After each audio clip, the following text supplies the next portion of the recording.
cool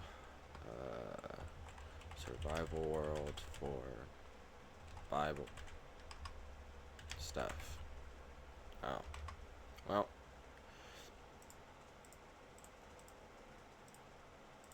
let's do. Okay.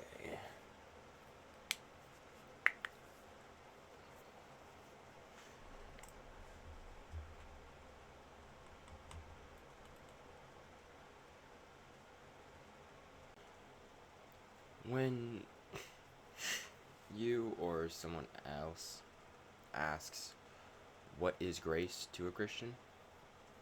they usually respond with the answer of, "It's the gift that we don't deserve." Now, if you're like me, when I got that response, I wanted to know what that gift was. And I was so blinded by ambition and wanting the answers, I overlooked how simple the answer was. I went to so many people asking, "What is grace? What is it? Blah, blah, blah." Or I even went online and looked up, "What is grace?" I looked at videos, I looked at comments, and I never got my answer. Until one day, when I went to church. And this is why I find it's important to go to church, because they really break it down much easier. So, grace, the gift that we don't deserve, is forgiveness.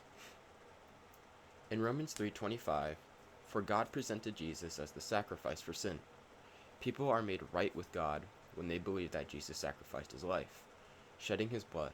This sacrifice shows that God was being fair when he held back and did not punish those who sinned in times past. So, we do not deserve to go to heaven, let alone the forgiveness God has given us and does give us. So what's the purpose of grace? The purpose of grace is not only for salvation, but it's how every relationship with Jesus starts. To believe in him as Lord, as the sacrifice, all powerful and all knowing, as your Savior, is to be given the grace.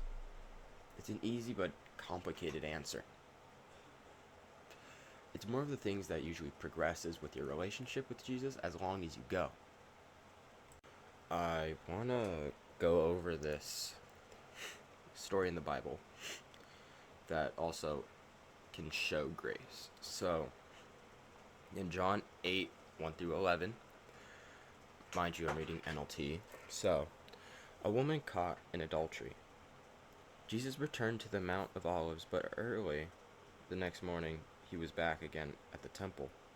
A crowd soon gathered, and he sat down and taught them. As he was speaking, the teachers of religious law and the Pharisees brought a woman who had been caught in the act of adultery. They put her in front of the crowd. "Teacher," they said to Jesus, "this woman was caught in the act of adultery. The law of Moses says to stone her. What do you say?" They were trying to trap him into saying something they could use against him, but Jesus stooped down and wrote in the dust with his finger. They kept demanding an answer, so he stood up again and said, "All right, but let one who has never sinned throw the first stone." Then he stooped down again and wrote in the dust. When the accusers heard this, they slipped away one by one, beginning with the oldest until only Jesus was left in the middle of the crowd with the woman. Then Jesus stood up again and said to the woman, "Where are your accusers? Didn't even one of them condemn you?" "No, Lord," she said. And Jesus said, "Neither do I. Go and sin no more." So, I just want, you know, people to go over that and see that John entirely is a really good understanding of just what Jesus says as well.